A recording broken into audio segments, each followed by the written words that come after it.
Y el ruido hace que no nos enteremos de las cosas que tienen valor, porque lo que llama la atención es lo rápido, lo impulsivo, incluso lo soez, lo grosero, en muchas ocasiones. Narciso, estamos en una epidemia de individualidad clarísima, ¿no? Y de narcisismo, junto a una de estupidez y junto a una de soledad, pues la cosa se complica, desgraciadamente, ¿no? Tiene que parecer científico, pero cuando tú ves los estudios reales de los efectos del frío sobre las personas, no son los que se están diciendo. ¿Eres de las personas que cree que de todo el mundo se puede aprender algo? No, lo tengo clarísimo. En todo caso, de mucha gente se puede aprender lo que no hay que hacer, ¿vale? Lo que no hay que decir. Se puede aprender de mucha gente cómo no hay que ser. ¿Ha sido siempre así? ¿Ha nacido así? ¿O se ha hecho así? Normalmente, cuando se estudian los rasgos de personalidad, se ve que entre un 45 y 55% es genético. Y importantísimo, a veces cuando hacemos caso a alguien, en este caso a los padres, no es porque le hagamos caso, sino porque compartimos genes. Porque al final vemos que una y otra vez políticos, instituciones, empresas, esferas de poder acaban tomando decisiones que favorecen a ti mismo, a tu vecino, a tu amigo, a tus familiares, a tu grupo, y que no respetan el bien común. Muchas gracias por venir, José. Un placer enorme. Muchas gracias por haber aceptado mi invitación, tío. Se agradece muchísimo. Claro que sí, claro que sí. Estuve viendo varios vídeos tuyos y la verdad es que es lo que te dije. Creo que tienes mucho que contar. Sí que es verdad que este podcast, a que a lo mejor nos metemos en algún tema así un poco complejillo, pero lo he como generalizado un poco, porque no te voy a preguntar por la corteza cingulada anterior, por ejemplo, que estuve yo leyendo hace poco y me es bastante interesante, y etcétera, sí, ¿no? Y algunos que otros temas así muy interesantes. Que sí que es verdad que, bueno, antes de darte incluso la bienvenida, veo detrás lo de Mente Salvaje, que es tu libro. Me gustaría que, bueno, preséntate y háblanos de tu libro también. Ajá. Bueno, pues yo soy neurocientífico de profesión y soy analista del comportamiento y soy investigador y profesor de universidad. Quizá la parte de profesor es algo que para mí es como muy... Me siento como muy vinculado, ¿no? Al aprendizaje, a la investigación y a la enseñanza, ¿no? Pero tengo un camino paralelo pues desde niño, porque me he dedicado siempre a la introspección, un poco al cultivo de sí mismo, con meditación, con muchas técnicas de desarrollo personal, en muchas culturas ajenas, ¿no? Y entonces he tenido siempre como estas dos ramas, ¿no? Y precisamente en el libro, en Mente Salvaje, pues muestro cómo esas dos ramas, en vez de estar separadas, están perfectamente unidas, ¿no? Y cómo la espiritualidad no colapsa, ni contradice, ni colisiona con la ciencia en absoluto, sino que son perfectamente integrables, están integradas. Y entonces ahí pues narro en el libro pues durante 17 de los 22 capítulos narro vivencias totalmente experienciales en diferentes culturas, en diferentes países, con diferentes técnicas muy, muy intensas, que no son habituales cuando una persona se busca a sí misma o quiere crecer o quiere construirse o cosas de esto. Es un libro bastante intenso, ¿no? Yo hablo de la selva, de los desiertos, de los templos, de los maestros de artes marciales con los que yo vivía, ¿no? No es que iba a un curso, sino que vivía en su casa, ¿no? Todas estas cosas y cómo no contradicen ni la ciencia ni por supuesto la ausencia de espíritu crítico ni nada de eso, ¿no? Y bueno, está gustando mucho el libro, así que te animo a que le eches un ojo. Me lo leo seguro, segurísimo, dalo por hecho. Y ya si un día, en cuanto me lo compre y me lo lea, ya a ver si un día me lo puede firmar también, ya que estamos. Eso está hecho. Me comentabas que del libro tratabas como varias culturas. Imagino que para la retrospección, para el, llamémoslo alma o yo, ¿no? Para conocerte a ti mismo, ¿cuál dirías que es el principal problema que tiene la gente en estos tiempos con el tema de la introspección? En estos tiempos lo que hay, de hecho el subtítulo se llama Claves para el desarrollo personal en un mundo lleno de ruido, ¿vale? Entonces, y el capítulo 2 ya empieza precisamente hablando de eso, ¿no? Hay mucha información ahora mismo, ¿no? Hace 30 años te aseguro que no había nada, poquísimo. Y entonces hacías lo que había. ¿vale? Intentabas entrar en lo que había, ¿no? En lo poquito que había, pero ahora hay muchísima información. Entonces, esa información puede ser, en muchas ocasiones, muy contradictoria, puede ser muy limitada, ¿no? Y en muchísimas ocasiones no surge de una experiencia larga, de un camino largo. Yo escribo el libro después de 35 años de práctica. Wow. ¿Vale? Después de más de 10.000 horas de artes marciales, más de 10.000 horas de meditación y después de más de 10.000 horas de ciencia.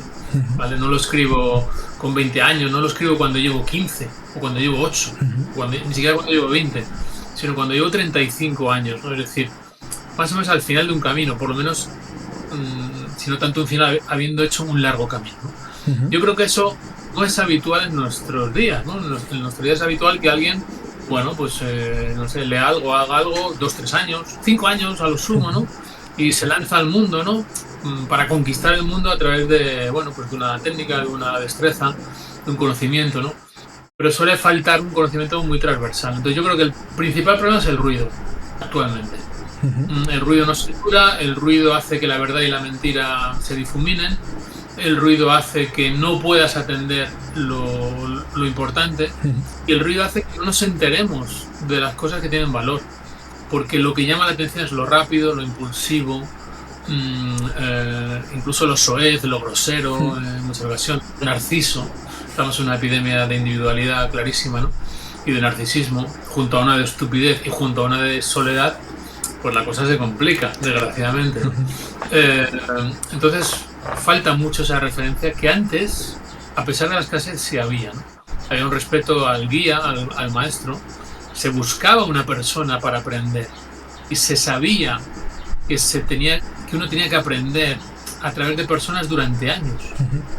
Mientras que ahora lo que pulula es un camino prácticamente autosuficiente, porque cojo dos cursitos, 2 tutoriales, 2 libros, 2 vídeos de YouTube, y yo hago una mezcla propia porque quién sabe más que mí mismo lo que debo hacer. Pues en absoluto es así, porque el yo es muy esquivo y es muy puñetero, ¿no?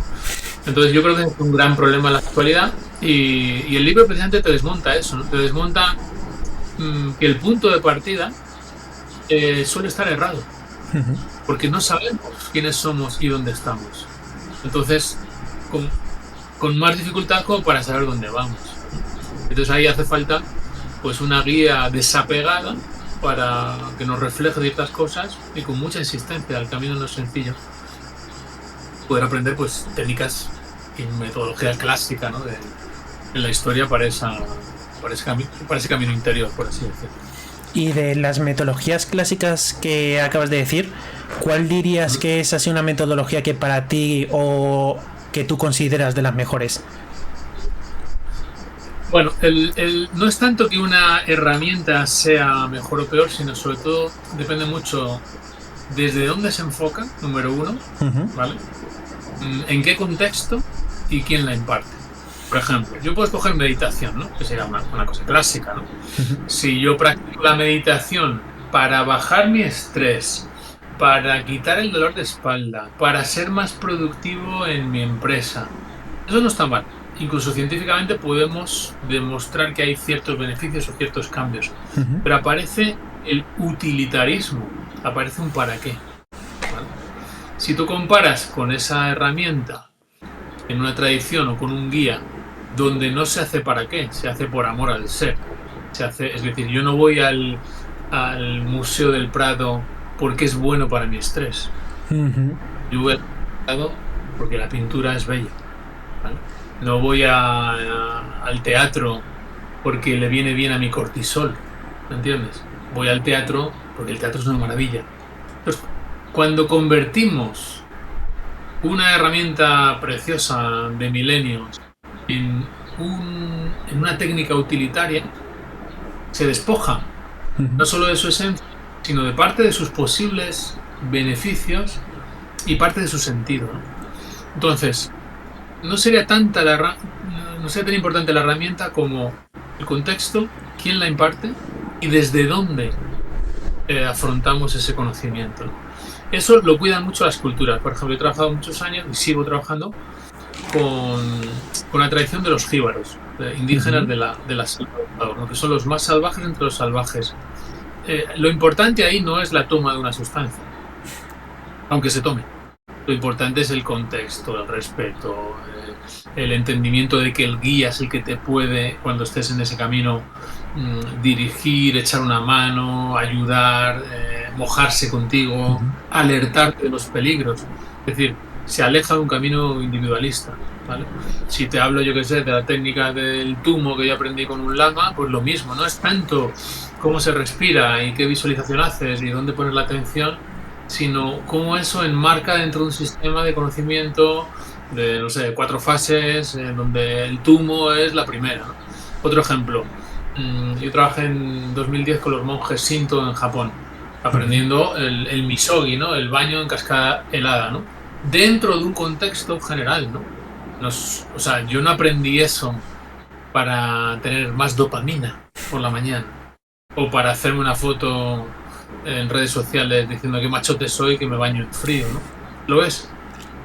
Entonces la técnica o la herramienta es secundaria respecto a la vía, respecto al camino. En el camino siempre está el guía, está el novato o el aprendiz, y está la edición y está el contexto, ¿vale? Eso es, yo diría que es lo más importante, mucho más que la técnica, era mucho más importante cuidar ese entorno. Pues es interesante todo esto que has dicho, porque yo creo que sí, que el principal problema de todo esto es, por ejemplo, lo que has comentado de la cascada, el tema de las duchas o las bañeras de agua fría, que la gente ya lo enmarca con esto me ayuda pues a la neuroplasticidad del cerebro porque estoy en un momento de mucho estrés para mi cuerpo, entonces mi cerebro pues genera una sinapsis y unas conexiones neuronales que eso me ayudan a etcétera, etcétera, ¿no? Sí que es verdad que todo lo lleva muy a lo científico y quizá pierde bastante lo que has dicho tú, el camino, lo llevan demasiado a lo racional, esto es para esto y ya está ahí, ¿no? A lo mejor es simplemente también que todo es mucho más complejo y no todo es tan simple como esto es para esto, A se hace para B y ya está, ¿no? Es lo que decías. Eso por un lado, y por otro lado, en realidad luego no se lleva tanto a lo científico, sino a la apariencia de ciencia. Por ejemplo, ¿sabes? Sí. Tiene que parecer científico, pero cuando tú ves los estudios reales de los efectos del frío sobre las personas, no son los que se están diciendo, son mucho más leves. Es decir, yo puedo producir dopamina y serotonina o adrenalina 3 o 4 horas, ¿vale? Pero eso no va a tratar una depresión profunda, no va a solucionar un trastorno de ansiedad generalizada, ¿vale? No me va a hacer mejor persona, no va a cambiar mi rasgo de personalidad, no me va a hacer más inteligente, no me va a convertir en un emprendedor de éxito en absoluto.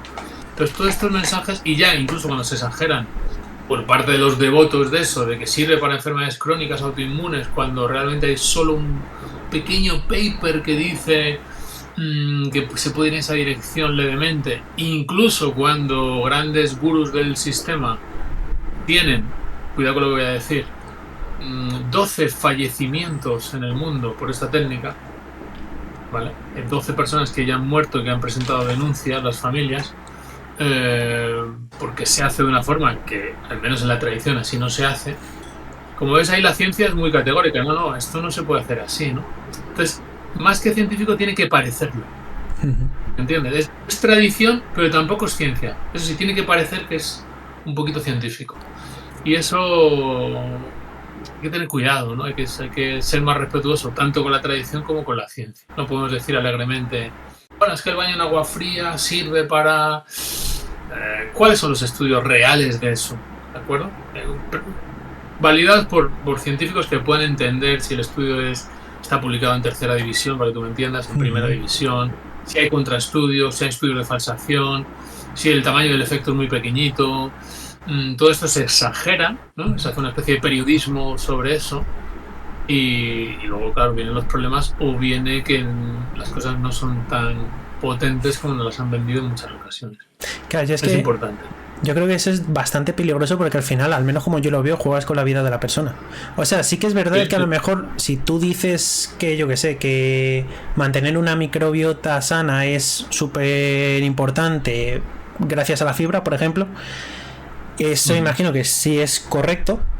Pero claro, no por eso tienes que meterte muchísima fibra al cuerpo. Imagino que al final hay ciertos hábitos que puedes terminar cambiando que pueden llegar a ocasionar algún error cuando tú no quieres ese error. Sí, sí, sin duda. Incluso una pérdida de tiempo o de dinero, porque a lo mejor resulta que yo incremento mi tasa en la dieta de fibra, pero resulta que si me hubieran hecho un análisis de microbiota real que te cuesta 500 euros, resulta que a lo mejor mi microbiota está bien. ¿Lo ves? Entonces, a veces la microbiota hay que cuidarla, claro que sí, hay mucha investigación, cada vez más, ¿no? Y hay médicos que son los que saben de esto, ¿no?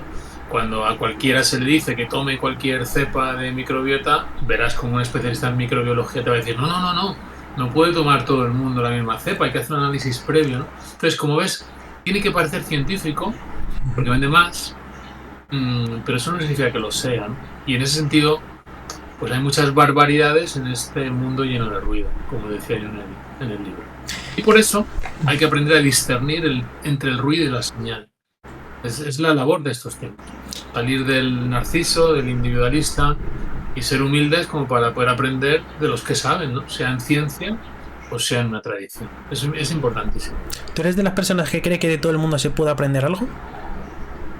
No, lo tengo clarísimo. En todo caso, de mucha gente se puede aprender lo que no hay que hacer, ¿vale? Lo que no hay que decir. Se puede aprender de mucha gente cómo no hay que ser. Si lo queremos mirar así, en ese sentido, todo es aprendizaje. Pero realmente aprendizaje válido, integrado, fiable, sea en ciencia, sea en sabiduría, sea en desarrollo personal, creo que hay un porcentaje mucho más pequeño de lo que imaginamos. Yo no tengo que aprender mucho de un terraplanista. Bueno, puedo aprender el que se atreve a ir a televisión. Bueno, también se atreve otra persona, ¿no? ¿Sirve como aprendizaje? Sí, como la mente humana, construir conspiraciones, qué rasgos de personalidad llevan a las personas a ser más conspiranoicos, por qué yo sé que los conspiranoicos sufren más, porque son más neuróticos, porque hemos hecho una investigación sobre fake news en la universidad, en el laboratorio, que saldrá publicada el año que viene. Entonces, claro, me ha servido conocer cómo es la mente del conspiranoico y cuánto sufre y por qué surge, cuándo surge más y cuándo surge menos. Aprendo mucho, pero no directamente de la persona, ¿no? Sino de por qué es como es y por qué surge, ¿no? En determinados momentos. ¿Y por qué surge esa mentalidad conspiranoica en una persona?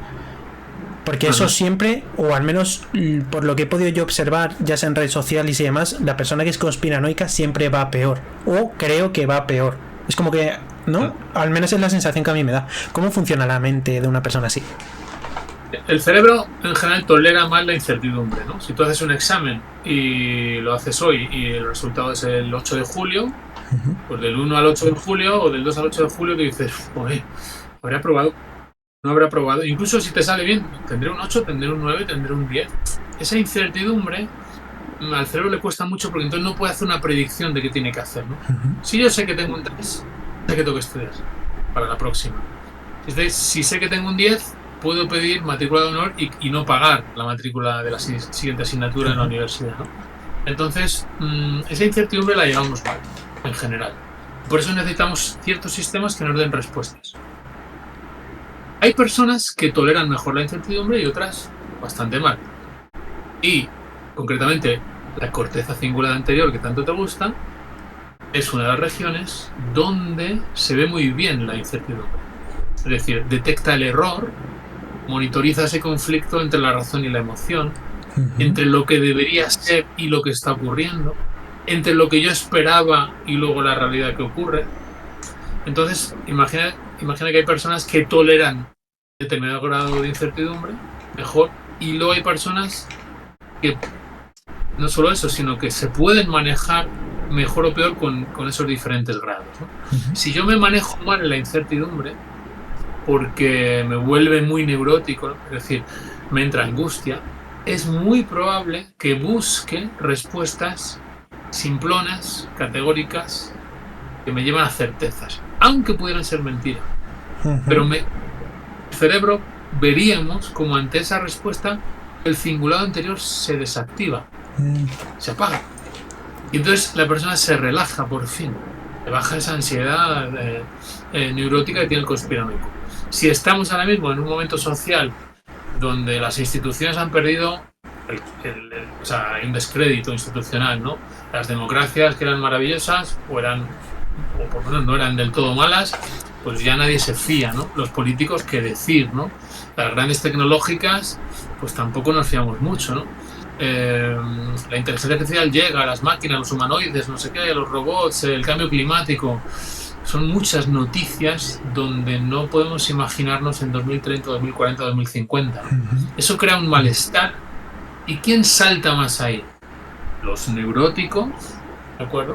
O los conspiranoicos, pues exacerban una visión paranoide, ¿no? De la realidad, ¿no? Entendido en que hay un mal único que lo explica todo y que organiza el mundo por detrás, ¿no? Y hay una parte que tienen razón, porque la historia nos demuestra que hay gente que es un poco tramposa, ¿vale? Y un poco maléfica, ¿lo es? Entonces, el conspiranoico pues tiene una base paranoide, a veces tiene dificultad para los argumentos racionales, ¿vale? La lógica, la secuenciación. Entonces, claro, no valora los argumentos y los datos o no sabe manejarlos. Entonces no puedes montar la primera impresión angustiosa de la incertidumbre. Pero en general tiene una base neurótica. Por eso el conspiranoico sufre mucho, en realidad. Sufre mucho y lo pasa mal. Hay muchos marcadores de eso, ¿no? Y busca pues algo tan rarísimo como que Bill Gates te haya inyectado un chip, ¿vale? Pero cuando ya cree eso, el sistema ya sabe quién es el malo, ya sabe quién es el culpable, y desde ahí el cerebro se organiza, aunque sea a través de una creencia falsa. Entonces en estos tiempos es normal que entre que se puede compartir mucha información y entre que el sistema no le gusta la incertidumbre y socialmente hay mucha incertidumbre, pues hay un caldo de cultivo para todo esto. Bastante interesante, la verdad. Es más, hablando de los conspiranoicos y con ello la gente que se estresa de más. Yo, por ejemplo, tengo el caso. Yo me considero al menos una persona tranquila. Me gusta mucho analizar la situación, me gusta mucho analizar todo, pero luego me lanzo de cabeza a lo que sea. O sea, yo primero lo pienso, lo analizo y tal, al igual que me gusta mucho analizar a la gente, pero luego soy como muy impulsivo, ¿vale? Pero tengo como mi parte racional. Aún así, yo, por ejemplo, el ejemplo que se me viene a la mente, el primero es mi madre. Es una persona como muy estresada, o sea, es como que tiene un estrés continuo. Es como que siempre está, o sea, siempre la veo como nerviosa. Todo lo que hace es como puro nervio. También viene de la hostelería, de trabajar 40 años o más en hostelería y de llevar un ritmo de vida, digamos, demasiado acelerado. Eso, en toda esa evolución, ¿qué le ha podido llegar a pasar al cerebro, morfológicamente hablando, a lo mejor? Porque son muchos años, es casi toda tu vida trabajando bajo un estrés constante, ¿no? Que ahora ya está jubilada y sigue con ese estrés menos, pero lo notas y dices, ¿ella ha sido siempre así, ha nacido así o se ha hecho así? Eso sería un rasgo de personalidad y normalmente cuando se estudian los rasgos de personalidad se ve que entre un 45 y 55% es genético, ¿vale? Entonces, imagínate, nacemos con tendencias neuróticas, ¿vale? Por lo tanto nos agobiamos bastante con las cosas, dibujamos escenarios un poco pesimistas, traemos recuerdos negativos y eso en el cerebro pues tiene que ver pues, con activación simpática del sistema de estrés y con una especie de selectividad de esa memoria de eventos negativos sobre los que interpretamos la realidad y la vamos condicionando. Si tengo ese perfil genético y el ambiente me lo favorece o la educación, pues se convierte en un rasgo no solo del temperamento sino del carácter. Por lo tanto, toda la personalidad está teñida de ese rasgo. Y ese cerebro se habrá habituado de alguna manera al estrés y sus respuestas serán las clásicas respuestas de un sistema de estrés, donde se anula un poquito el análisis, donde hay una predicción o una anticipación negativa generalizada, ¿vale? Por lo tanto, se exacerban mucho las señales de peligro, ¿vale? Y no se aprecian tanto las señales de calma o las señales de seguridad. Y entonces eso queda ahí de alguna manera como un filtro o mecanismo en parte innato, en parte aprendido, de fijo, ¿no? Y claro, habría que exponer a la persona a demostrar que muchas de esas predicciones o anticipaciones realmente no han sido así. Habría que generar o enseñar a generar o detectar, mejor dicho, señales de calma, señales de seguridad. Habría que incluso aprender a sentirse seguro en uno y calmado, ¿vale? Es decir, trabajar en diferentes dimensiones para, de alguna manera, buscar modular ese rasgo, ¿no? Y pasar de ser un neurótico preocupado a un neurótico ocupado, que se ocupa de solucionar peligros. Curiosamente, los neuróticos ocupados son más longevos, porque han conseguido transformar su ansiedad en cosas prácticas. ¿Vale? Hay que pagar Hacienda el 30 de enero, ¡boom!, lo tienen anotado. El seguro del coche viene el 7 de febrero, está anotado. Es decir, son personas al final muy normativas, con buen autocontrol, con buena planificación, que en el fondo están evitando riesgos, ¿vale? Y garantizándose en el fondo a veces buenos hábitos. Es un neurótico que en vez de agobiarse y preocuparse se convirtió en alguien que se ocupa.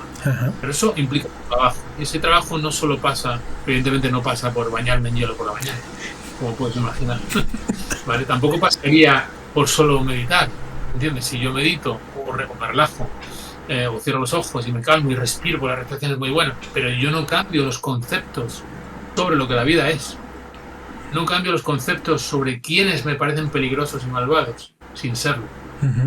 Pues mucho body scan que haga y mucha respiración, y por mucho que regule la respiración momentáneamente mi cerebro, si yo pienso que, no sé, las personas de Teruel son malvadas, cuando aparece una persona de Teruel me voy a sentir mal, ¿no? Y además lo voy a proyectar fuera, es que no me quiero calmar, es que tengo razón, lo es. Entonces el trabajo siempre implica varias dimensiones. Y en este ejemplo nos sirve, retomando lo del inicio, lo del desarrollo personal en un mundo de ruido. Imagínate que una persona quiere hacer eso solo. Va a ser difícil convencer a uno que odia a los de Teruel de que los de Teruel no son malvados. Fíjate, en un ejemplo tan banal como ese. O una persona que está convencida de que bañarse en hielo le va a dar la longevidad, cuando resulta que te tendrás que exponer a que alguien te cuente. Por eso hace falta también mucha humildad para aprender. Claro, hablando de esto, el ejemplo así más claro que se me ha venido mientras hablabas era el odio entre el Madrid y el Barça. O sea, como equipo de fútbol. O sea, es como de los ejemplos más...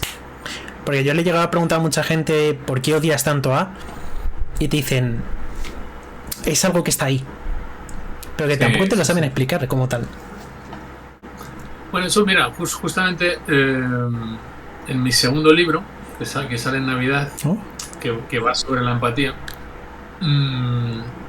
explico lo que se llama la tercera dimensión de la empatía. Y la tercera dimensión de la empatía es el endogrupo-exogrupo. Es decir, los míos y los otros. Entonces, el cerebro no está preparado para las emociones o la razón. El cerebro, históricamente, se desarrolla sobre todo como respuesta a un contexto y a un entorno social. Es decir, la principal característica del cerebro es la hipersocialidad. De manera que en momentos primitivos, el garantizar vínculo entre mi propio grupo hace que cooperemos para obtener recursos, solucionar problemas, manejar emociones de grupo como la culpa, el orgullo, la vergüenza, ¿vale? Cómo cazar, cómo hacer herramientas, cómo manejar el fuego, cómo establecer jerarquías sociales que nos permitan un orden social. Entonces ahí aparece una empatía interna, por así decirlo. Mediada además en el cerebro por neurotransmisores, por ejemplo, como oxitocina, ¿no?, que favorecen el vínculo social, etcétera, etcétera. Por el amor, la amistad, el tacto incluso, ¿no? Pero, curiosamente, esa misma fuerza hacia los propios tiene una cara B y la otra cara de la moneda, que es la repulsión a los diferentes. Y si yo quisiera pelear contra los diferentes, voy a pelear mejor si como grupo estamos unidos. Entonces, lo que a mí me lleva a ser amable con los míos, la misma fuerza me lleva a ser amable con los míos, curiosamente, me lleva a ser grosero, agresivo, prejuicioso con los diferentes. En una sociedad donde la gente se busca a sí misma a través de la identificación, yo soy X, yo soy Y, yo soy tal, yo soy no sé qué. La persona no dice yo soy bondadoso, soy generoso, soy sensible, soy fiel, soy aventurero. No, la persona dice yo soy de izquierda, soy de derecha, soy animalista, soy taurino, soy monárquico, soy republicano, soy de izquierda, soy de derecha, soy del Madrid, soy del Barça. En la autodefinición personal ahora abunda mucho las etiquetas sociales, en vez de etiquetas un poquito más internas, cognitivas, afectivas de la persona, ¿no? Entonces, claro, es el caldo de cultivo para el tribalismo. Y este tribalismo se fomenta porque en el tribalismo las personas bajan el raciocinio, aumentan las emociones impulsivas, y yo te puedo vender himnos, banderas, logos, emblemas, eslogans, ¿de acuerdo? Escudos, símbolos, canciones mediáticas, ¿no? Para que tú te identifiques demasiado con el grupo, en ese yo social. Eso es peligroso y también un tanto irreal. Y yo siempre pongo el ejemplo, precisamente el mismo que tú, de Madrid y Barça, ¿no? Porque es que, aunque no lo parezca, uno que odia a ese exogrupo del Barça, resulta que también pertenece a muchos grupos donde hay gente del Barça. Algunos. Por ejemplo, imagínate que tú y yo medimos 2,05. Y sabemos lo que es montar en un avión midiendo 2 metros. O en un tren. ¿Vale? Es seguro que yo, siendo, imagínate, del Real Madrid, pues yo soy un poco más del Barça. Imagínate, es seguro que también forma parte de otro grupo, que es de la gente muy alta que tiene problemas para sentarse en los aviones. Pues, la identificación con un grupo es muy limitada, porque todos participamos sin saberlo, de decenas y decenas y decenas y decenas de grupos. Entonces, cuando se identificamos mucho con uno, aparece ese tribalismo. Lo más importante es ser de izquierda, de derecha, alto, bajo, no sé, de la profesión tal, ¿no? Eso siempre es muy, muy limitado. Y volviendo al punto de la espiritualidad o el desarrollo personal genuino, no solo es muy limitado, sino es contraproducente para la búsqueda y la construcción del ser, ¿vale? Porque cuando buscamos ese vínculo interno, precisamente de lo primerito que te avisan y que hay que descartar es de las identidades sociales. ¿Por qué? Porque no te definen en absoluto en tu esencia. Son volubles, son contextuales, probablemente no las has elegido tú, ¿no? Si hubieras nacido en Alicante, serías del Alicante. Si hubieras nacido en Italia, serías súper italiano. Si hubieras nacido, yo qué sé, con bajitos, defenderías a los bajitos. Entonces, por todo eso, es un aspecto como muy corto, ¿no? Que habría que darle una vuelta. Y desgraciadamente, en esta epidemia de estupidez se compra mucho ese tribalismo. Sí, la verdad es que se compra bastante. Y sí que es verdad que también imagino que, como has dicho antes, te hace como no más tonto. Bueno, sí, bueno, no es por tal, pero sí que es verdad que si tú creas una sociedad así, imagino que es mucho más fácil controlar ese tipo de gente, ¿no? Que no razone tanto las cosas, que sea más o blanco o negro, ya está, nada de grises. Por lo menos a los de tu grupo, al tribalizarlos, lo que haces es separarlo más del otro, y entonces los vuelves más cegatos contigo. Pero también ahí se alimenta, pues, un ciclo narcisista con tu propio grupo, que cuando realmente hay que buscar soluciones, las personas son incapaces de buscarlas fuera o de reconocer que dentro está el error, ¿no? Claro. Entonces eso lleva a un destrozo enorme. Y hace falta, claro, mucha apertura de la experiencia, hace falta lo que se dice en psicología social, una meta supraordenada. Es decir, de ser de Madrid y del Barça, vamos a jugar con España, ¿vale? Haría falta, pues, que yo qué sé, que los 5 políticos más importantes del país se les viera tomar una cerveza juntos y reírse, ¿no? Eso sería importante. Sería muy bueno para el pueblo. ¿Por qué? Porque se trascendería un pelín la identidad y nos iríamos más al contenido, que en el fondo es lo que nos interesa. Esta parte no me gusta, esto no hay que hacerlo así. Pero bueno, estamos en el tribalismo, ¿no? De hecho, en el tribalismo todo el mundo quiere mayoría absoluta para solo mandar, para que solo mande tu propio grupo, ¿no? Lo cual es precisamente lo contrario, por ejemplo, de la democracia, del compartir o incluso del aprendizaje a través de lo diferente, ¿no? Que es tan importante. Sí que es verdad que últimamente eso se ve demasiado y sobre todo en todo, pero sí, en política yo creo que es un clarísimo ejemplo. Es un error, sí. Esto se ve mucho, por ejemplo, ese sesgo de endofavoritismo grupal, se ve mucho en las personas, en los seguidores, ¿no? En el fútbol solo ves penalti en la área contraria, pero nunca lo copian. Y en la política solo denuncias la corrupción del partido contrario, pero haces la vista gorda a la corrupción del propio. No es eso lo que necesitamos. Lo que necesitamos es personas que sean capaces de ver todo, no solo ver una parte, ¿no? Porque si no podemos crecer. Defendiendo solo a los propios, pues es una visión lógicamente muy corta, muy tribal, muy antigua. Yo creo que para mí es como pre-renacimiento, ¿no? Pre-ilustración. Entonces creo que no tenemos que volver atrás. ¿Y tú crees que estamos volviendo atrás 100%? ¿Cómo ves al ser humano dentro de, no sé, 20, 30 años? Yo creo que a veces en estos retrocesos son para coger impulso. Porque mi sospecha es que la epidemia de estupidez tiene que acabar. ¿Por qué? Porque si nos basamos en estupideces para construir soluciones no las vamos a encontrar.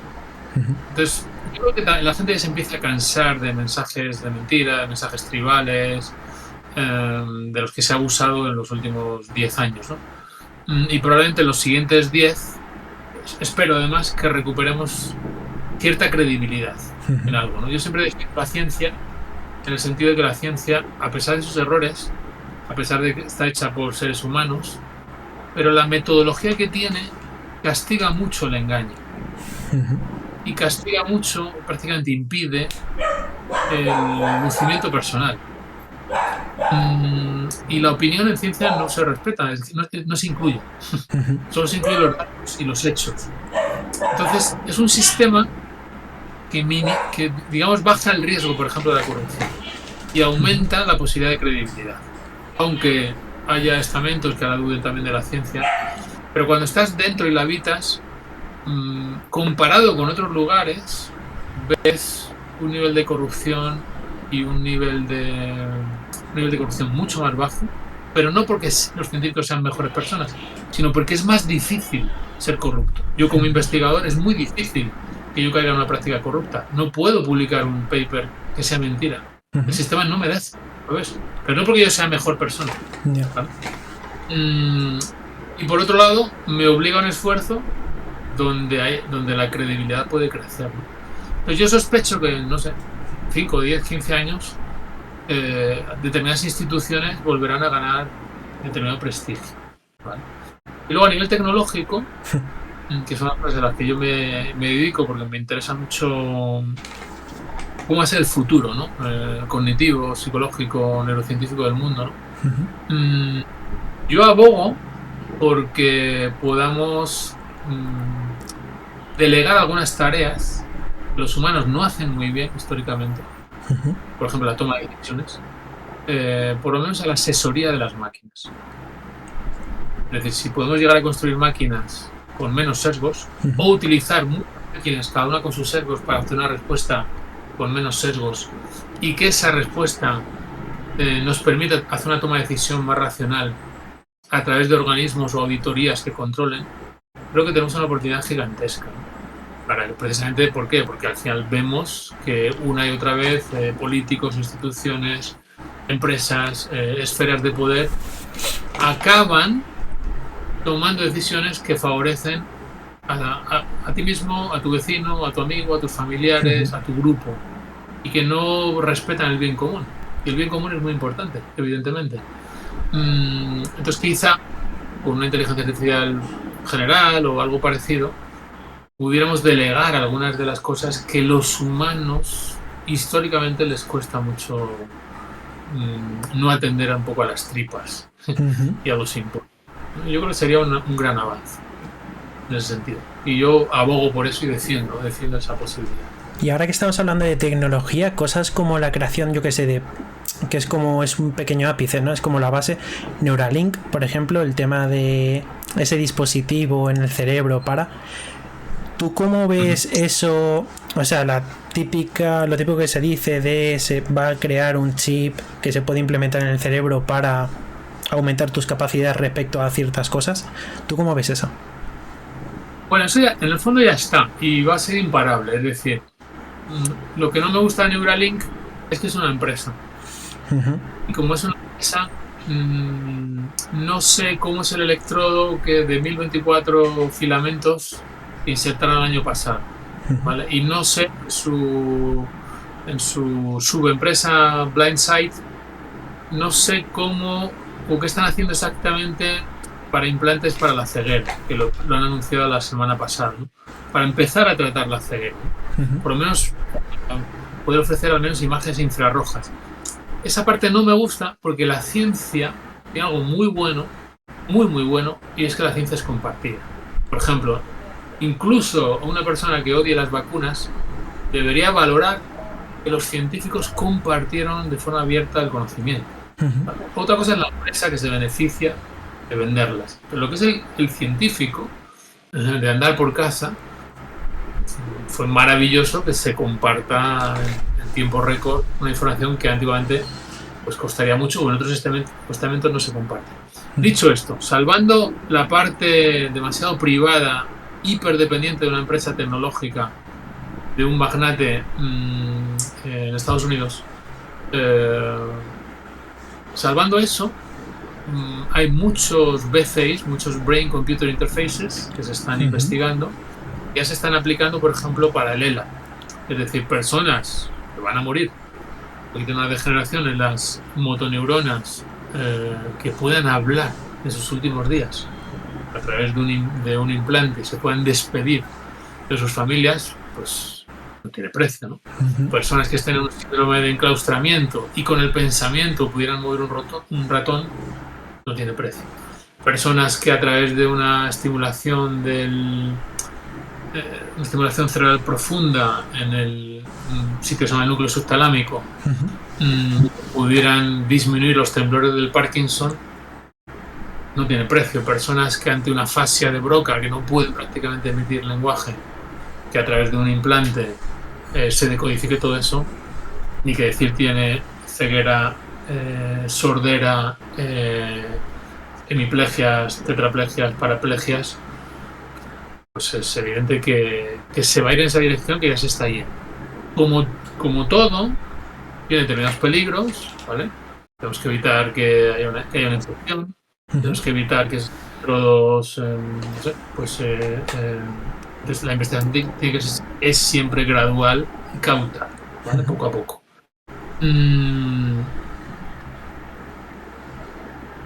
Aparece un peligro nuevo, que son los neuroderechos. Es decir, si con mis pensamientos puedo mover un ratón a través de un implante, es seguro que si tú accedes a esa información, sabes lo que estoy pensando. Pero en ese sentido, un científico español muy famoso, Rafael Yuste, pues es el director de los neuroderechos en el mundo, ¿no? Es decir, cuando la ciencia detecta determinados peligros, incluso éticos, también se reacciona. Hay que avanzar, tener en cuenta esto. Entonces, claro, yo no me puedo oponer, y creo que nadie se va a oponer a los beneficios médicos de esas tecnologías. Ahora bien, en algún momento dado, puede que en 30, en 40, en 50 años, hay algunas tecnologías de ese tipo que aparecerán como entretenimiento. Por ejemplo, un sensor que te mida adrenalina, ¿no? En un videojuego. Sí. Entonces, pudiera el videojuego darte más o menos miedo y tú sentir o más alegría, ¿vale? Sí. O podrías tener un reloj que monitoriza los pulsos cardíacos de una forma novedosa o los glóbulos rojos, ¿vale? Eso podría ser una prevención de tu salud para dentro de 30 años. Es decir, que salud y entretenimiento ahora mismo lo vemos muy separado de lo que he hablado antes, entorno médico, pero se van a empezar a mezclar sí o sí. Sí. Porque una buena medicina es la preventiva, ¿de acuerdo? Entonces, un dato de salud también puede ser un dato para el entretenimiento. para que tú me entiendas, ¿no? Me divierta hacer deporte, o yo puedo tener esos datos. Entonces el problema va a ser el momento qué límites vamos a establecer donde nosotros nos podamos de alguna manera mejorar a nosotros mismos, ¿vale? Como ocurre con la genética, ¿no? Es decir, se puede hacer edición genética en un embarazo para determinadas cosas, pero en determinado momento igual esas cosas son un poquito más abiertas, ¿no? Eso está por ver. Sí. Y ese viaje y esas decisiones la tendrán que tomar los humanos dentro de 10, dentro de 20 o de 30 años, ¿no? Donde sopesen los pros y los contras y donde ellos mismos decidan que lo que no era ético en 1980 sí es ético en 2020. Cuando yo era pequeñito, hace muchos años ya, ver una noticia en el periódico cuando se llama Los niños pro beta, la primera fecundación in vitro en España. Nunca se me olvidará, de pequeño, en un periódico muy famoso, al día siguiente se dijo, va a nacer el primer niño sin alma. ¿Vale? Nacen miles y miles cada año, ¿vale? No tienen ningún defecto de ningún tipo, ni cognitivo, ni afectivo, ni social, ni de inteligencia, ni viven menos, ni nada, ¿no? Es decir, lo que era una especie de atentado en los años 80, algo completamente normal. Lo que no era ético en su momento, porque había una cultura que establecía lo que era el bien y el mal, o lo que podía ser peligroso, a través del conocimiento científico se ha visto que eso no es peligroso. No solo no es peligroso, sino que es bueno. Y no solo eso, sino que es éticamente es bueno lo contrario. Es decir, lo que era malo, ahora es señal de empatía y compasión. Permitir que una pareja pueda tener hijos, ¿no? Cuando no lo tiene de un modo natural, ¿no? Entonces, hay que ir en esas direcciones, no posicionarse de partida en contra de las cosas y tampoco radicalmente a favor, sino establecer diálogos, favorecer la investigación, que sea descentralizada, que no dependa solo de Elon Musk, incluso aunque Elon Musk fuera un tipo, o lo es, no lo sé, yo ahí no me meto, encantador, pero que no dependa solo de él. Ya. O sea, que un día se tuerza su decisión, ¿no? Eso hay que trabajar en esa dirección. Y es una dirección muy bonita y hacia la que vamos, ¿no? En ese sentido yo soy optimista y creo que me interesa formar parte de eso, sí. Sí, la verdad es que es un tema muy interesante, bastante complejo, pero es increíblemente interesante. Sí que es verdad que yo cuando te invité he estado viendo varios vídeos tuyos, muy interesante la verdad, de verdad. Y sí que es verdad que yo siempre me he movido, al menos en cuanto a la morfología del cerebro, por el tema del desarrollo, de por qué es bueno hacer cierta cosa, por qué, ya sea la meditación, ya sea... Es como que necesito como... que imagino que es lo que le pasa a la gran mayoría, saber la base más fácil, ¿no? O más fácil, que es a lo mejor que una ducha o un baño de agua fría es bueno para esto, porque te genera esto en el cerebro, partiendo de esta hormona. Y así. Entonces, sí que es verdad que veo demasiadas fake news, que es lo que comentabas tú antes en la tesis, ¿no? Que vas a publicar en el siguiente año, ¿no? Comentaste al principio. Sí, publicamos un estudio que ha dirigido una compañera mía sobre fake news el año que viene. Y ahí veíamos precisamente cómo la emocionalidad hace que se crea más en fake news. Es que lo veo muchísimo. Y sí que es verdad que es como una epidemia ahora mismo. O sea, es un no parar de vídeos y vídeos y vídeos que te dicen cómo nutrirte, cómo dormir, es que hasta cómo ir al baño ya es todo. O sea, es como que es normal que la gente se raye tanto o se preocupe tanto por su salud y las cosas que hace o deja de hacer, porque está recibiendo un feedback continuo. O sea, está recibiendo como... te hacen que sin darte cuenta te rayes más de lo que ya de por sí te podías rayar en su momento, ¿no? Porque si todos los días, yo qué sé, una persona, que es lo que comentaste al principio, dice ser una experta y te dice que esto es bueno y esto es malo, y luego viene otra que te dice más o menos algo parecido, y luego otra que te dice más o menos parecido, y dices, vale, pues es una ciencia cierta. Entonces lo implementas en tu vida. Y es algo que incluso yo creo que nos ha pasado a todos, yo incluido el primero, Y es algo que a veces asusta un poco, más cuando ves tanto. Por eso yo las redes sociales solo las uso para subir mis trozos de vídeo y ya está, intento irme lo más rápido que puedo. Porque me genera incluso estrés. Porque sí que es verdad que yo al principio con los vídeos aprendo mucho, pero hay veces que como es información tan sumamente corta, no ves, o sea, te dice el resultado, pero no te habla de cómo se llega a ese resultado. Es como que van a tiro hecho. Que al final es normal, porque si quieres conseguir visitas, si quieres conseguir likes, si quieres llegar a la gente, tienes que ir a machete. Y es lo que me asusta, que es lo que hablabas tú antes también. Que es eso, es información tan increíblemente rápida. Es un peligro bastante grande. Y en el cerebro, ¿qué es lo que produce a nivel morfológico en el cerebro esos vídeos, esos estímulos de vídeos, ya sean graciosos o que te enseñan, que duran 10, 20, 30 segundos y luego pasas a otro vídeo, por ejemplo? ¿Cuál es el problema?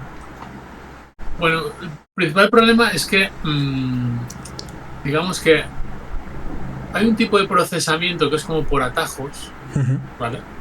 Que lo solemos hacer precisamente cuando no tenemos tiempo.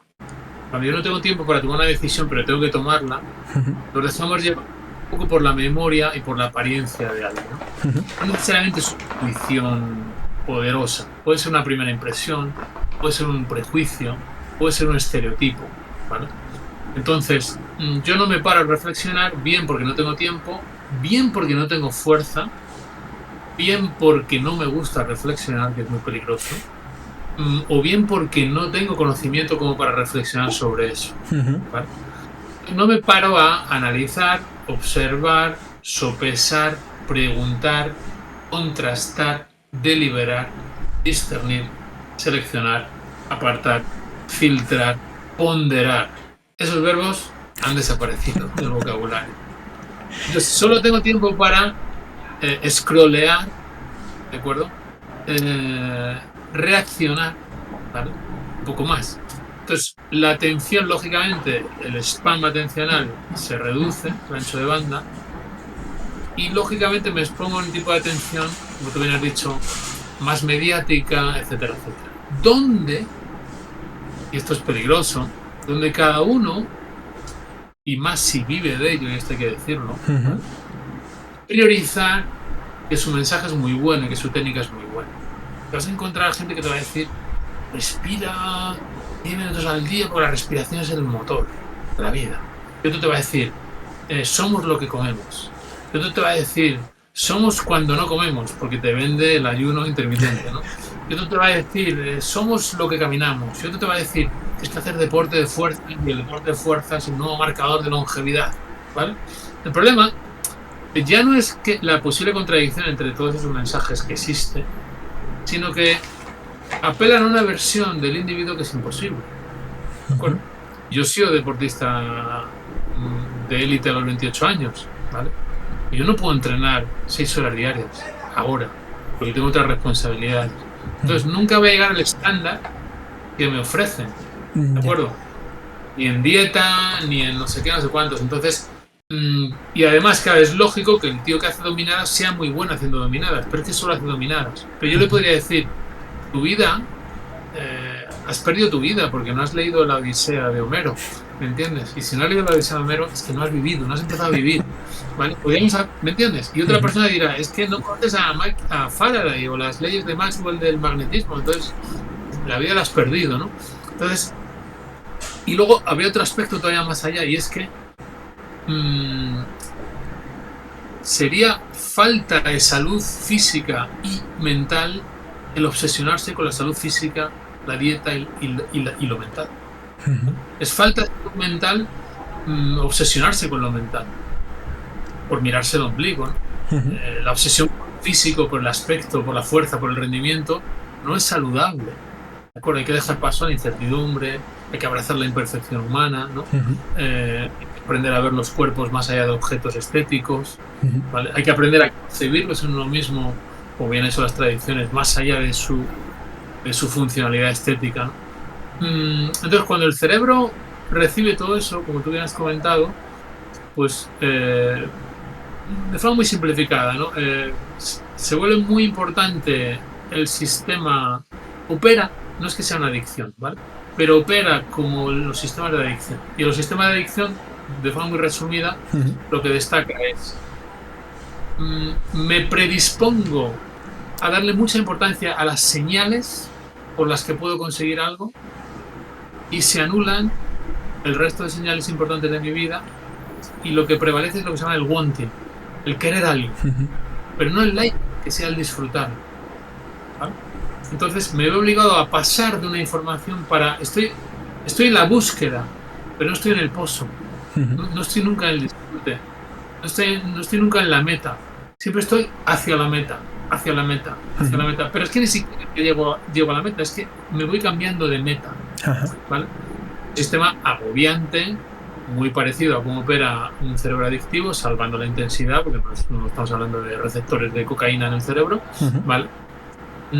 Pero donde no hay espacio para la reflexión, para el amor, para la calma, para el ser, para lo que verdaderamente nos da serenidad, gozo, pozo, sabiduría, placer, incluso, etcétera, etcétera, ¿no?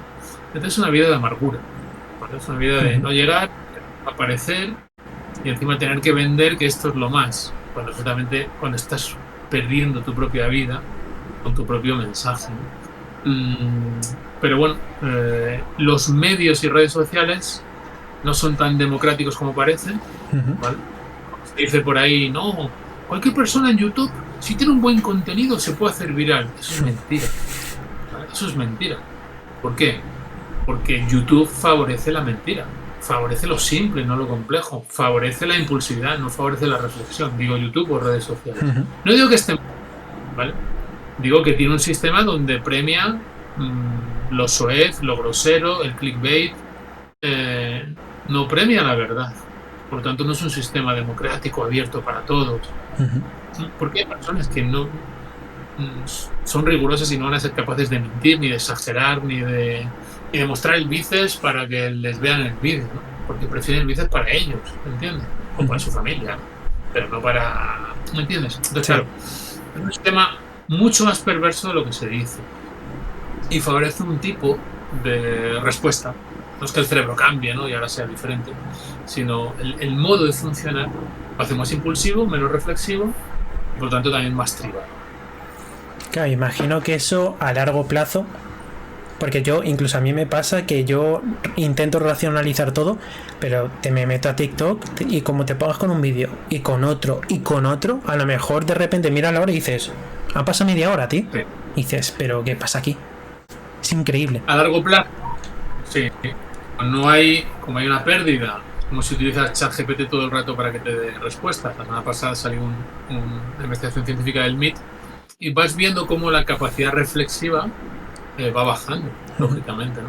Es que en los años 50, aunque la inteligencia ha ido subiendo década tras década, lo que se llama efecto Flynn, lo que es inteligencia verbal, hemos ido hacia abajo, claro, y yo lo veo como profesor de la universidad, la forma de redactar que tienen los alumnos no es la forma en la que redactábamos hace 15 o hace 20 años. Hemos perdido, ¿vale? Ya no hay poesía, ya no hay prosa elaborada, las humanidades ya no están en la educación, ¿vale? Incluso se dice que a la gente hay que educarla, tienen que darles cursos de educación financiera en el colegio, no señor, tienen que dar latín, griego, música, arte, filosofía, que es la formación del carácter, y luego pues enseñarás a ahorrar en algún momento, pero no me puedes quitar la cultura, ¿vale? Sí. Eso es una locura, ese tipo de mensajes que se dicen todos los días, ¿vale? Porque una persona sin cultura es una persona sin humanismo muchas veces, ¿no? Entonces, si favorecemos ese tipo de cosas, pues igual que ha bajado la inteligencia verbal y no sabemos articular tanto, y en un WhatsApp no necesitamos decir buenos días, ¿qué tal estás? He pensado que, pues si seguimos esta dirección, algunas de las habilidades de la inteligencia, pues lógicamente por no uso pueden decaer. Y eso, a lo mejor a nivel perceptivo somos más rápidos, porque jugamos a videojuegos, sí, lo cual está muy bien, evidentemente. No es una crítica al videojuego en absoluto. De hecho, hay relaciones de videojuegos con inteligencia. Para algunas de las cosas donde se mide inteligencia, que tiene que ver con velocidad de percepción, con velocidad de transmisión, con toma de decisión rápida. Eso está muy bien. Pero no podemos abandonar todo lo otro, ¿no? Y eso se pagará, ¿eh? Sí. La epidemia de estupidez se tiene que pagar, sí o sí. No queda otra. Claro, justo que has dicho esto, me viene a la mente cuando has dicho que esto se pagará, es como lo de la calidad de sueño. Cuando, por ejemplo, me pasó el otro día, me pasó el lunes, de la noche del domingo al lunes, dormí 4 horas, por el calor y demás, dormí solo 4 horas. Y ese día estaba bien y dije, esto lo voy a pagar. O sea, yo esta noche voy a dormir mis 8 horas y tal, pero yo sé que mañana voy a estar cansado. Y efectivamente al día siguiente dormí bien, mis 7 horas y media más o menos, y me desperté cansado. Y dije, mierda. Y yo, esto es la deuda de sueño, ¿no? Que es como se le llama. Y, claro, sí, pero, sí. ¿Y qué es lo que pasa cuando una persona duerme? Porque al final yo creo que es lo que decías tú, ¿no? Nos intentan enseñar conceptos que no digo que no sean importantes, como ha dicho, cómo hacer dinero, cómo tal, ¿no? Pero perdemos muchas veces, diría, lo más importante, ¿no? Del ser humano, que es, además de la empatía, que yo es algo que noto que la gente cada vez carece más de empatía. No sé si soy el único que lo nota, pero lo noto y cada vez más. También es eso, ¿no? El hecho de que la alimentación es muy importante, evidentemente, porque si no te comes te mueres. Beber es importante, si no bebes te mueres.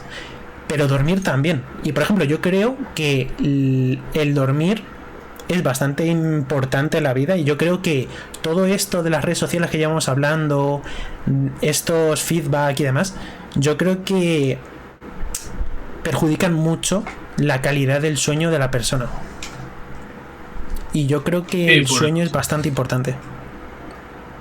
Es muy importante. De hecho, yo tengo una profesora experta en sueño, en neurociencia, que decía, no sabemos si nos hacemos mayores, no, si al hacernos mayores dormimos peor, o nos hacemos mayores porque dormimos peor, ¿vale? Y ya lo que quería enfatizar es la enorme importancia del sueño. Si yo estoy viendo las pantallas, una emisión de luz que no es habitual, etcétera, etcétera, y luego a la noche, etcétera, etcétera, y encima es muy impulsivo y recibo muchos estímulos, es una de las cosas, junto con el estrés general, que va a incidir, ¿no? Incluso vinculando con la empatía que decías, si tengo deuda de sueño, me cuesta mañana mucho más ser empático, porque estoy más irritable, tengo menos regulación emocional, no puedo atender a los otros, no puedo atenderme a mí, estoy más cansado, mi nivel de atención, tengo más errores, etcétera, etcétera, ¿no? Entonces, en general, el sistema de estrés, yo no creo que seamos menos empáticos, sino que se dificultan los canales por donde la empatía fluye, ¿vale? Y la empatía exige a veces cara a cara, ¿vale? A veces exige tiempo, a veces exige sentir, ¿no? Con el otro, comprender al otro, ¿no? Hay una empatía primitiva que es como reactiva, que es más de contagio emocional, pero la empatía que nos lleva hacia el altruismo, hacia ponernos en los zapatos del otro, exige un poquito más de tiempo, y bajo el sistema de estrés es difícil. Es una pena, porque es una característica esencial, ¿no? En el humano, y en la epidemia de individualismo, pues, ¿para qué la empatía, no? Eso es una debilidad, ¿no? Eso es una, no sé, comunismo, eso es comunismo, ¿no? Como dicen ahora, comunismo y fascismo, ¿no? Pues nada, te van a decir que algo es comunismo y que algo es fascismo. O sea, sí o sí, es imposible que no te digan por la mañana que eres comunista y fascista a la vez, ¿no? Por hablar a veces de ciencia. Sí, es increíble, sí. ¿Y por qué, en sí, el ser humano, por qué sueña? ¿Sabrías decirme por qué sueña? Sí, bueno, más o menos. Podemos decir primero por qué duerme. Vale. Dormir es un enorme riesgo, ¿no? Yo al dormir, o los seres vivos, o los animales al dormir, se arriesgan a ser cazados por otros. Y en vez de tener 24 horas para conseguir comida, tienen 16. Y en vez de tener 24 horas para procrear y tener descendencia, solo tienen 16. En principio sería peor, ¿no? Sería mejor tener 24 horas, ¿no? Pero la selección natural ha dicho, no. Es mucho mejor que rindas mucho, 16, descansando 8, a que trabajando 24 no llegues al nivel que consigues con solo 16. Entonces el sueño, desde esa perspectiva, sirve para pues, eliminar radicales libres, recuperar la energía, fortalecer los aprendizajes, mejorar la inmunidad. Sirve también para preparar el día siguiente con escenarios, con simulaciones, ¿no? Entonces hay una parte que es como más vinculada con lo físico, que ocurre más predomina en la primera parte de la noche, con esa recuperación física, y en la segunda parte de la noche predomina más la recuperación psíquica. Y en la recuperación psíquica, en lo que se llama la fase REM del sueño, y se llama fase REM porque se mueven los ojos, aunque los tenemos cerrados, pero se mueven mucho, el electroencefalograma es muy rápido, se parece a vigilia. Se parece tanto a vigilia, hay pensamientos, somos conscientes de que estamos haciendo algo en un sueño. A lo mejor no soy consciente del sueño, pero soy consciente de que alguien viene y que me molesta o que me gusta, ¿de acuerdo? Y eso sabemos que esa parte del sueño REM hay activación de nuestra corteza visual, por lo tanto se producen imágenes internas, hay activación de la memoria, de las zonas de las regiones de memoria, hay activación del cerebro medio muy vinculado con impulsos y emociones, y hay desactivación de la zona prefrontal donde yo inhibo conductas, planifico o regulo. Por eso en un sueño es tan difícil librarte de un muñequito que te molesta. Vigilia es decir, que te vayas por ahí, ¿no? En el sueño no, porque no tienes capacidad de inhibir la conducta o de cambiar. Claro, fuera un sueño. Entonces, bueno, es otro escenario. Entonces, es otro escenario como en vigilia. Hay otra percepción de la realidad. Pero tal como están sincronizadas unas redes cerebrales con otras, por ejemplo, hay una desincronización de las neuronas motoras. Yo en un sueño, aunque corra en el sueño, no corro en la cama, ni salto. Porque a nivel del tronco cerebral se desactiva la producción motora. Por lo tanto, solo corro en la mente, pero no corro en el cuerpo. Sí. ¿Vale? Entonces, es otra realidad parecida a esta, interrelacionada, lógicamente, y en nuestra realidad hay percepción. Esa percepción tiene que ver con imágenes, pensamientos, y por eso soñamos. Otra cosa es que los sueños signifiquen cosas concretas, como nos gustaría, pero en nuestra cultura bebemos de la interpretación de los sueños más o menos de Freud, etcétera, etcétera, incluso aunque no nos gustara Freud, pero está como en la cultura, ¿no? Sí. Y buscamos una explicación para el sueño, pero no va mucho por ahí. Desde un punto de vista de neurociencia, el sueño es una actividad bien de fijar aprendizajes, bien de anticipar amenazas, es como un ensayo de mañana, ¿vale? No necesariamente tiene un significado preciso para ti hoy, ¿vale? Por ejemplo, las personas que sueñan que suspenden un examen, sabemos que aprueban más, sacan más notas. ¿Por qué? Porque han hecho el examen en sueños, han trabajado los contenidos, ¿vale? Incluso soñar con cosas que pudieran no ser agradables implica que estamos diseñando soluciones a esas cosas. Eso contradice la idea a veces de un sueño malo, de una pesadilla. Qué bueno. Desde un punto de vista muy neurocientífico, ¿no? Entonces, es otra parte de la vida, no tendríamos que estar ajena a ella, ¿vale? Sino incluso ser activos, intentar recordar los sueños, tener una libreta de sueños, ver viendo con el paso de los años, ¿no? Del tiempo que nos van diciendo, ¿no? Yo creo que es un trabajo interesante, pero siempre viéndolo como un supercomputador del cerebro que está fijando aprendizajes y enseñando el mañana. Sí, la verdad es que es interesante. Yo, por ejemplo, en mi caso, yo no suelo recordar los sueños, o más bien casi nunca los recuerdo. Y hay gente que siempre o casi siempre recuerda sus sueños. ¿Por qué? Puede haber facilidad natural, ¿vale? Por un lado, pero suele haber, a veces también es por la calidad del sueño. Por ejemplo, si estamos cansados, normalmente recordamos poco de nuestro nivel de energía, etcétera, etcétera. Pero fundamentalmente suele ser porque no se ha atendido a los sueños, ¿vale? Es decir, yo conocí culturas donde a los niños se les dice a la mañana: ¿qué soñaste? ¿Qué soñaste? ¿Qué soñaste? Pero a mí mi padre no me dijo eso, ¿vale?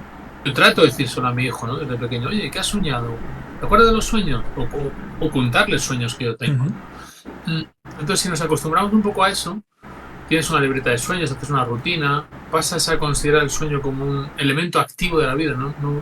Y el dormir no como un elemento pasivo, incluso un elemento donde te puede dar información, donde tomas también decisiones, donde te ayuda a cierto conocimiento, pues muy probablemente empieces a recordar poco a poco. Además hay técnicas para favorecer eso. Tú que eres una persona que ha vivido tanto y ha tocado tantas culturas, ha conocido a gente increíblemente interesante, de distinta índole y demás, ¿tú qué consejos le podrías dar a una persona que pudiera llegar a implementar en su vida para que le ayudase? Como por ejemplo, tú que, por ejemplo, el tema de la libreta de los sueños que me decías, tú lo ves como algo bueno para el cerebro o para la persona. Para la persona. Como ese ejemplo, tú sabrías, o sea, ¿qué cosas llevas tú a diario? Porque tú harás a diario ciertas cosas que te ayuden o que creas que te ayudan a. ¿Qué consejo podrías darle a la gente que nos pueda estar escuchando que puede implementar en su vida o al menos pensarlo? Yo creo que lo más importante es tener un guía. Uh-huh. Es decir, incluso diría tener una comunidad, es decir, pertenecer, ¿vale? Pertenecer y luego conocer a figuras que saben más que tú en los campos en los que quieres aprender y tener mucha paciencia para aprender durante años un montón de cosas, ¿vale? Yo no soy mucho de... A ver, yo hago ejercicio todas las mañanas, evidentemente practico mis meditaciones, tengo mis trucos, por así decirlo, me tomo mis polifenoles, todas esas cosas, ¿no? Pero para mí son bastante secundarias, ¿vale? Porque lo más importante es la sabiduría. Sabiduría no entendida como conocimiento y libros, uh-huh, sino como saber vivir y como conocer, desde un punto de vista, por ejemplo, budista, la naturaleza de la mente. Es decir, todo está interrelacionado, ¿vale? El peligro de los apegos, etcétera, etcétera. Para mí la figura del maestro, del guía, de eso lo describo en el libro, es la clave, ¿vale? Porque me enseña a vivir. Yo he visto gente, cuando tú has dicho ese ejemplo, he conocido a gente que era muy curioso cómo sabían vivir. Eso no significa que tenían un gran coche, que se obsesionan por el dinero. No. Cómo sabían vivir, cómo estaban serenos en la adversidad, cómo estaban llenos de amor, ¿vale? Cómo sabían poner la distancia, cómo podían ser asertivos ante el engaño, ante la falsedad, ¿no? Cómo eran moralmente fuertes, ¿vale? A veces intachables, pero luego profundamente humanos, sinceros ante su propio error, cariñosos y tremendamente compasivos ante tu sufrimiento. Eso es sabiduría, ¿vale? Sabiduría no es haber leído a Voltaire y a Kant, ¿vale? Y acumular este tipo de conocimientos y contarle al mundo que Voltaire, eso para mí no es sabiduría. Es erudición, es súper chula, súper interesante, pero no es sabiduría. Sabiduría no está vinculado con los libros. A mí los libros, como puedes ver aquí atrás, me encantan, ¿no? Sabiduría es otra cosa. Entonces, a mí me interesó, nunca me han interesado las técnicas, aunque no lo parezca. A mí me interesó los maestros, los guías. Y si ellos me decían, haz esta postura de pie 2 horas, la hacía. Porque a través de esta postura vas a profundizar en la naturaleza de la respiración, ¿vale? A través de esta práctica vas a profundizar en tal. Y ese sería, entre comillas, como el consejo que daría, ¿no? Más que consejos clásicos tipo de cuida tu microbiota, respiración alterna, que eso es lógicamente como neurocientífico y como practicante de 35 años conozco muchos, pero son completamente secundarios si la persona no está en el ser, en la vida, ¿vale? Verdaderamente enraizada, corporizada, en la conciencia, y se sigue manteniendo en un yo que busca likes, seguidores, éxito, que vive con un inmortal. Da igual que esa persona tome ácidos grasos, omega 3 y ácido araquidónico y lactobacilos para subir los bacteroidetes y bajar los firmicutes o viceversa de la microbiota. Eso es totalmente secundario. La persona está fuera de la vida. Está en el cuento del yo, todas estas cosas. Eso es mucho ruido, lo que yo describo en el libro, como ruido. Lo que importa es que esté en el pozo de la conciencia. Y eso normalmente no se puede hacer solo, ¿vale? Porque si no ya lo habría hecho la persona. Claro. ¿De acuerdo? Habría llegado ahí ya, de forma espontánea prácticamente, ¿no? Y no se hace en un tutorial de YouTube, ¿vale? Se hace con un libro, porque en el libro en todo caso se describe, pero no está hecho y hay muchos matices, como decías tú. Entonces, ese sería, siempre va a ser mi defensa y mi recomendación. Ir hacia la sabiduría, entendido como un saber vivir y conocer lo profundo de la mente humana, no como libros de Voltaire y de Kant. Claro, es eso, es que al final es de lo que veníamos hablando desde el principio, ¿no? Que la gente quiere resultados y quiere las cosas fáciles, imagino, que se las den no hechas, pero que le digan, si haces esto y esto, te va a ir mucho mejor, y ya está. Pero al final, el ser humano yo creo que desde siempre ha buscado la felicidad, evidentemente, ¿no? Al final es como el fin, yo creo que es el ser feliz, ¿no? Y mucha gente a veces quizá equivoque la búsqueda de la felicidad con eso, con si hago esto y me alimento así, voy a ser feliz. Ya está. Al final es, digamos que es demasiado teórico, quizá. Y bueno, se proyecta como un camino lineal donde hay un punto de partida y hay una meta final, y eso es profundamente falso. Claro. Ninguna tradición ha trabajado así, jamás. Con técnicas que miden y evalúan y por las cuales tú puedes conseguir, jamás. Lo que te han dicho es: pregúntate quién es ese que quiere ser feliz, pregúntate quién es ese que quiere vivir tras la muerte, pregúntate quién es ese yo que cree salir del cuerpo. Hay que investigar el concepto de sujeto, ¿no? Y cuando uno va descubriendo que el concepto de sujeto es bastante ilusorio, tal como la neurociencia precisamente muestra en numerosos estudios, pues va cayendo a la conciencia y al ser, ¿no? Y ahí se encuentra el gozo de la pura existencia, abrazando todos los problemas. Y a veces la pura existencia es dolorosa, pero hay más conciencia para abrazarlo, ¿no? Y más desapego sobre lo bueno y sobre lo malo, ¿no? Y eso se nota como un pozo amoroso, de serenidad, que no puede dar nunca un yo que quiere conseguir A, B, C. Eso, si luego lo consigues, pues ahí está. Pero si no lo consigues, pues nada, ¿no? Es desde dónde, ¿no?, está esa fuerza. Claro, quizás sea lo que venimos diciendo también, que es entender que no todo es ni tan simple ni tan complejo, ¿no? Que muchas veces simplificamos las cosas o las hacemos demasiado complejas. Sí, yo creo que más que las hacemos complejas, o sea, a mí me gusta mucho la palabra complejo. Y suelo decir, complejo viene del latín complexus. Y complexus significa entretejido, ¿vale? Por lo tanto, significa en red. Y en red significa con otros. Cuando algo es complejo, implica a otros, ¿vale? Es decir, entre todos, ¿no? Entonces, si somos sabios, podemos manejar lo complejo de forma relativamente simple. Estúpidos, podemos complejizar o dificultar o rumiar cosas de una manera completamente absurda, ¿vale? Entonces se produce lo contrario. No es tanto defender lo simple o lo complejo, sino darnos cuenta que, imagínate, un típico, ¿no?, un gran erudito en medicina es capaz de explicar un concepto muy complejo de forma simple. Pero ha tenido que estudiar la complejidad. Exacto. ¿Vale? Cuando te encuentras al que te dice que el cerebro triuno, el cerebro reptiliano, no, ese no ha estudiado la complejidad, eso es mentira directamente. No, hay que explicar las cosas de forma simple. No, las cosas se explican de forma simple aquellos que han podido abrazar lo complejo. Si ahora tienen la habilidad para explicar lo simple, pero el que no ha podido abrazar lo complejo,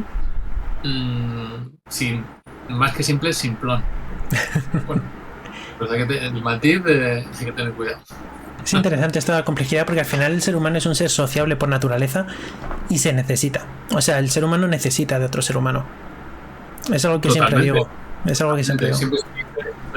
Como es la frase, hace falta un cerebro para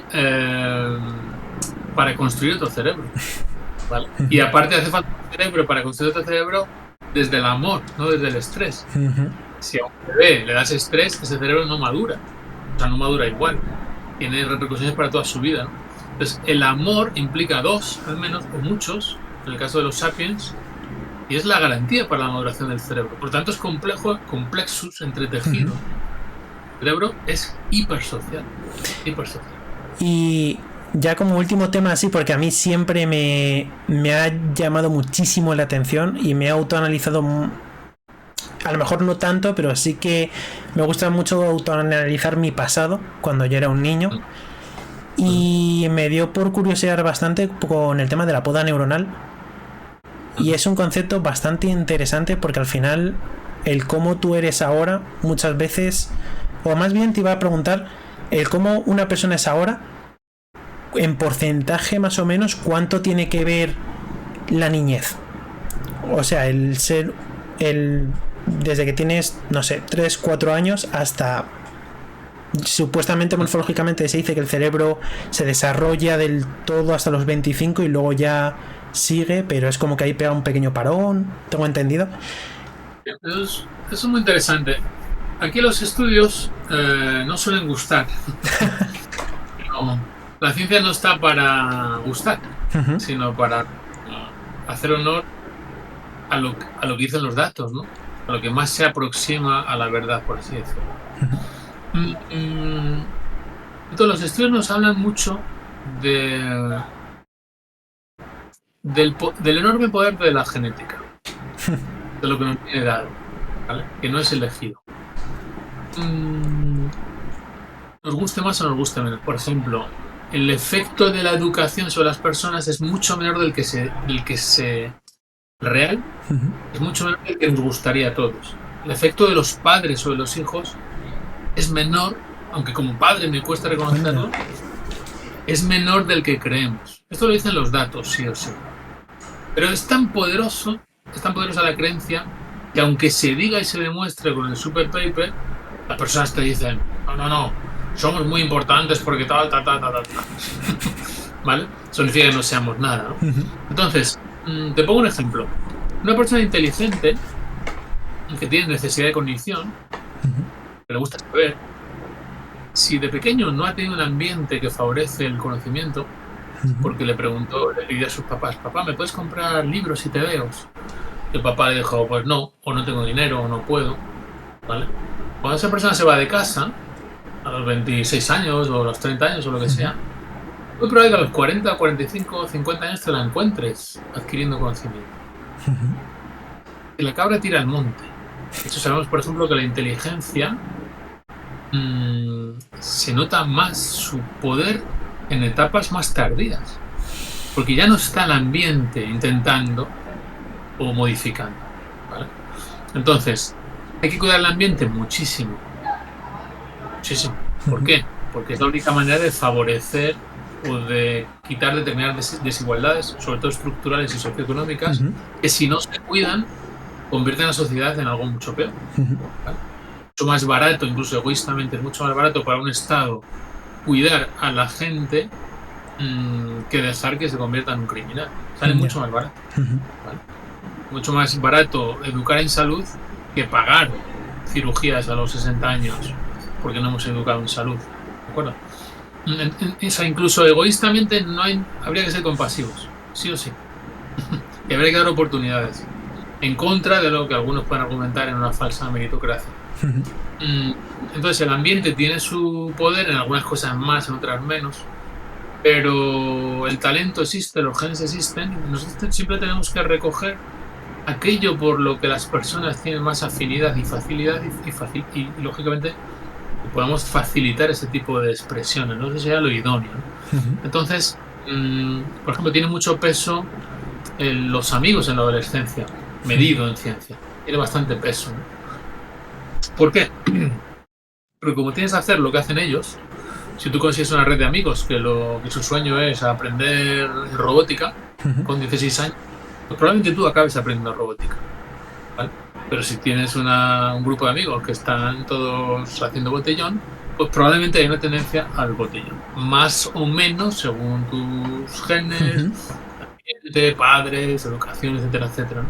Entonces hay que cuidar mucho los entornos sociales precisamente para que favorezcan el desarrollo natural de las personas con sus diferencias individuales. Lo que no podemos es decir que todos son iguales al nacer, porque todo tal es demasiado irreal, ¿no? Hay diferencias de partida, nos guste o no, y hay tanto en lo que podemos brillar o ayudar o ser, que prácticamente no pasa nada. Uno es más alto, salta más, pero otro es más amable, otro se comunica más gracioso, otro es más bondadoso, y ahí hay oportunidades para, como dirán en la selva, ¿no? Cada uno tiene como un animal, ¿no?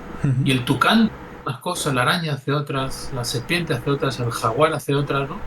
Y hay espacio para todos. Pero hay que permitir que eso sea, ¿no? Científicamente hay mucho peso en la genética, mucho en la adolescencia. No tanto como creemos en la educación y en los padres. O sea que es... Siendo importantes. En sí, los pilares, por así decirlo, del cómo eres tú ahora es entonces genética y entorno social. Muchísimo. Claro, yo siempre puedo decir, no, claro, mis padres, tal, pero a mis alumnos, que esto aparece siempre, de hecho hacemos seminarios sobre esto, yo les pregunto, ¿tú hiciste caso a tus padres en todo lo que te dijeron? La mayoría me comentan, no, yo fui a mi abuelo. ¿Vale? De acuerdo, mi padre me dijo, no hagas artes marciales. Hombre, yo soy cuarto dan en Tai Chi Pakua y soy segundo dan en Taekwondo y he hecho lucha libre. Me dijo a los 16 años, en un desamor, no, ya cuando acabes la carrera te echas novia. No le hice caso. Pues, pero siempre les hacemos caso. Y, importantísimo, a veces cuando hacemos caso a alguien, en este caso a los padres, no es porque le hagamos caso, sino porque compartimos genes. Contraintuitivo. Imagínate, tu padre lee mucho, tu madre lee. ¿Qué va a decir esa familia? Claro, mi hijo lee porque nosotros le hemos educado en la lectura. Tu hijo lee porque recibe genes de padre lector, madre lector. ¿Vale? O sea que el cómo es una persona no es, o sea, no es tan importante la educación de los padres, que lo es, pero no muy es importante. Tan limitante, ¿no? Claro, todo es importante, pero cuando tú vas a los datos, ¿vale? Los datos marcan una fuerza enorme de la genética y una influencia enorme en la adolescencia del grupo normativo, porque en esa poda sináptica que se produce en la adolescencia se prevalecen comportamientos nuevos, contrarios a los que me han educado, precisamente para adquirir nuevas experiencias y ser un humano con más visión del mundo de la que me dan mis papás. Es la adolescencia realmente. Y por eso se fomenta el comportamiento novedoso, no necesariamente impulsivo, sino novedoso. Y ahí está el grupo normativo, es el que marca, ¿no? Entonces, en ese sentido es muy importante. Habrá personas, lógicamente, que por característica de personalidad, pues sean, digamos, hagan más caso, pero en muchos casos lo que estamos dando a los padres realmente, en el sentido educativo, habría que hacerlo en el sentido genético. Acuérdate que el niño no necesariamente lee porque ve un ambiente lector, sino porque hereda genes de lectores, que no es lo mismo. Muy interesante eso, muy interesante. Pues, joder, no te quiero quitar tampoco más tiempo. Yo por mí podría estar hablando contigo otras 4 horas más. Bueno, pero otro día hacemos otra. Yo por mí, vamos, yo me lo paso muy bien. A mí me ha encantado el podcast. Y yo por mí, como si, bueno, perfecto. Si vuelves a venir por mí, encantado de volver a recibirte. Eso está hecho. Pues muchísimas gracias a ti por la confianza y es un placer aquí estar contigo y hablar sobre estas cosas tan bonitas y tan importantes. Así que nada, enhorabuena y muchas gracias. Nada, gracias a ti, tío. Aún así, ya sabes, en la descripción dejaré tus redes sociales, el tema de tu libro, y yo tu libro me lo tengo que leer. Venga. Y ya entonces en el siguiente podcast hablaremos de tu libro. Venga. Pero muchísimas gracias, tío. Un abrazo muy grande. Venga. Hasta luego. Chao.